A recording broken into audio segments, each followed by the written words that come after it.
Bonjour, Monsieur Daoula Abdul Djimi. Bonjour, Monsieur Moussa. Vous êtes le président de l'Association des anciens et nouveaux étudiants congolais en Turquie, ANECT. Bienvenue sur le plateau de Nouvelle Hub. Merci beaucoup pour cette invitation.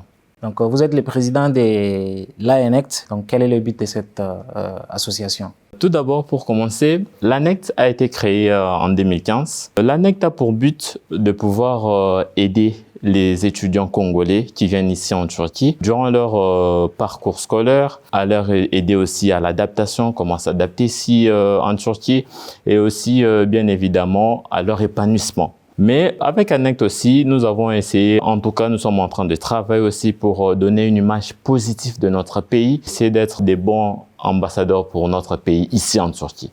Merci. Vous avez organisé le mois dernier un programme intitulé Masoloya Congo en collaboration avec l'association Africa Without Borders. Qu'est-ce qu'est Masoloya Congo? Quel est l'objectif de cet événement?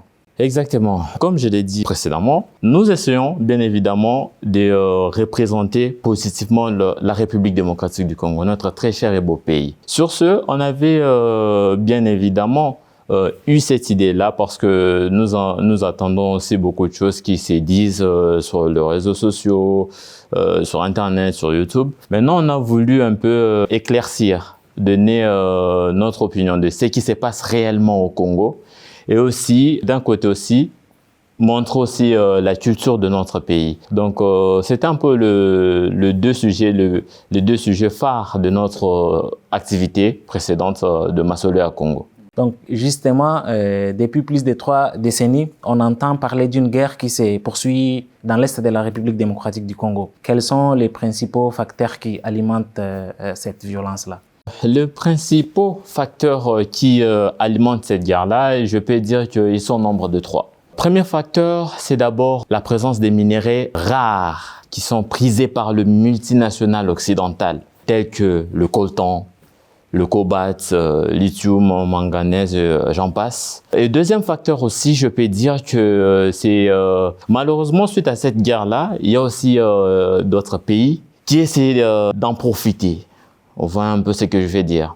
Ça, eux aussi, ils font partie de ces 3 facteurs-là. D'ailleurs, encore, je peux dire que c'est eux qui alimentent encore un peu plus cette guerre-là. Pourquoi? Parce que ils ne veulent pas que cette guerre-là puisse prendre fin, vu qu'ils sont en train d'en profiter. Et la dernière, dernier facteur, comme je peux dire, c'est la population, la jeunesse. Et aussi le manque d'un bon leadership qui va diriger cette jeunesse-là. Non pas seulement la jeunesse, mais le pays en question. On voyait avec cette guerre-là. Donc, je pense bien qu'il est temps pour nous, jeunes Congolais, de s'activer vivement à cette guerre et pour essayer de faire quelque chose. Comment le gouvernement congolais de la République démocratique du Congo œuvre pour mettre fin à cette violence-là, à cette guerre-là? Bon, sur ce, je ne veux pas trop entrer en détail avec le gouvernement, mais nous, en tant que population congolaise, nous sommes déjà capables de voir ce que le gouvernement a pris comme stratégie, comment attaquer, comment défendre la population. Mais ce n'est pas assez. Nous, la population, on se dit que non, ce n'est pas assez. Vu que ce n'est pas assez, c'est pour cela encore, je vais encore rédire ça, que nous avons besoin maintenant d'une jeunesse forte. Quand les choses ne vont pas, c'est maintenant à nous, la jeunesse, de prendre les choses au sérieux. Donc, c'est pour cela que nous avons fait même cette activité ici à Masoloya Congo. C'était aussi pour motiver aussi, non seulement les Congolais qui étaient là sur place, mais aussi motiver aussi les Africains aussi qui étaient là sur place. Pourquoi? Parce que cette guerre-là, je pense bien que ce n'est pas seulement une guerre congolaise, car il y a une de nos grandes personnalités qui a dit que l'Afrique a la forme d'un revolver et la gâchette est cachée au Congo. Je pense bien que c'est vraiment vrai, que si nous, la jeunesse aujourd'hui, on s'est mis au travail, nous pouvons prendre main et possession de notre beau pays. Donc, vous étant dans la diaspora, notamment ici en Turquie, quelle pourrait être votre contribution pour mettre fin à cette violence-là, à cette guerre-là qui se passe dans le Congo?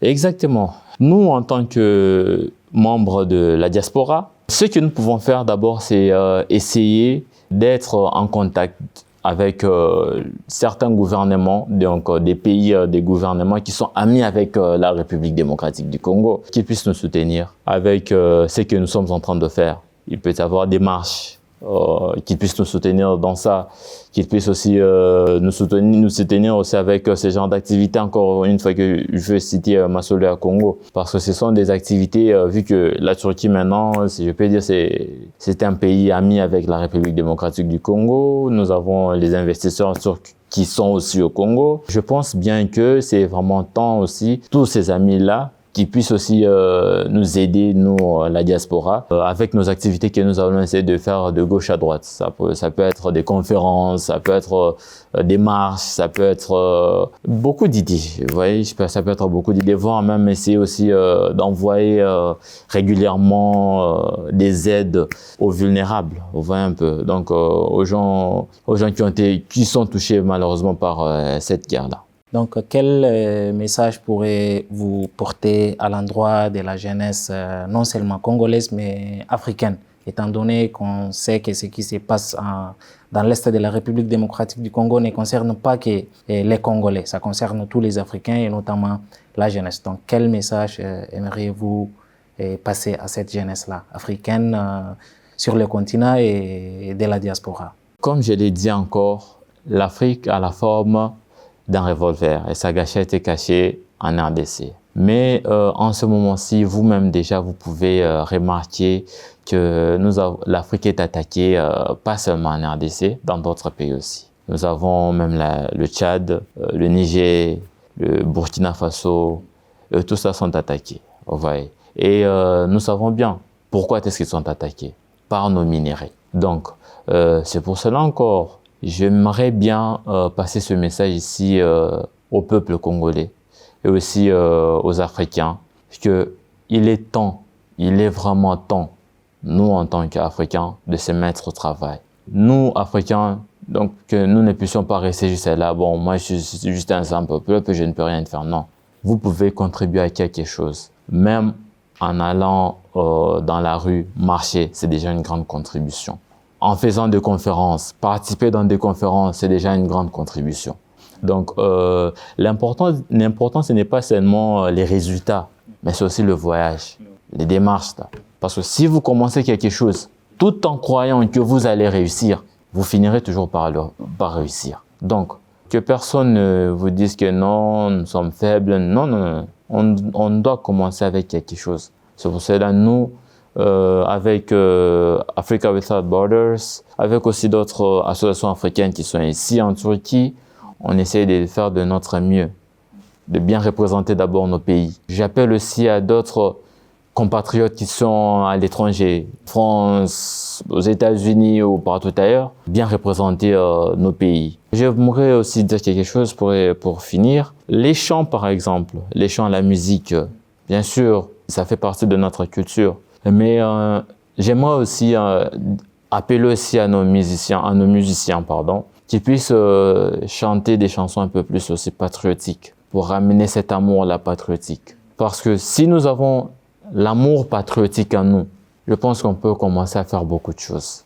Alors vous, le peuple africain, on doit se mettre au travail. Peu importe l'acte que nous allons faire, nous devons le faire, que ça puisse être positif pour notre pays. Et non seulement pour notre pays, mais pour notre continent africain.